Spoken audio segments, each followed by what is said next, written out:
మన కథలో 2 గేదెలు ఉన్నాయి. అవి గోమాత మరియు రుక్మిణి. గోమాత కుమార్తె రుక్మిణి. రుక్మిణి గర్భవతి కావడం వలన తనతో పాటు ఆహారం కోసం తోడుగా గోమాత కూడా వెళుతుండేది. ఎప్పటిలాగే ఆ రోజు కూడా రెండూ కలిసి ఆహారం కోసం వెళుతుండగా అప్పుడే కడుపు నిండా తిని నడవలేక నడుస్తూ వస్తున్న సింహం వాళ్ళని చూసింది.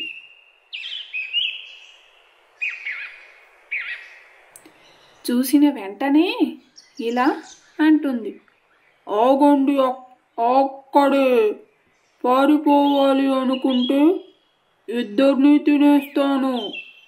అక్కడే నిలబడి ఉంటే ఎవరిని ఒకరిని మాత్రమే తింటాను. మీరే ఆలోచించి ఒకరు ఉండి ఇంకొకరు వెళ్ళిపోండి.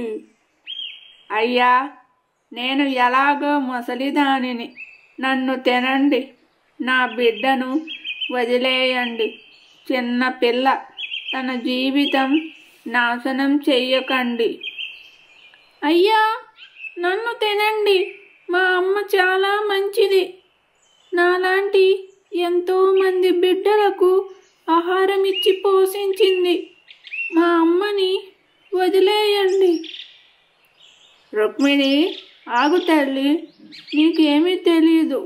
అసలే గర్భవతివి. నువ్వు నీ బిడ్డ ఆనందంగా ఉండవచ్చు. నేను చనిపోతాను.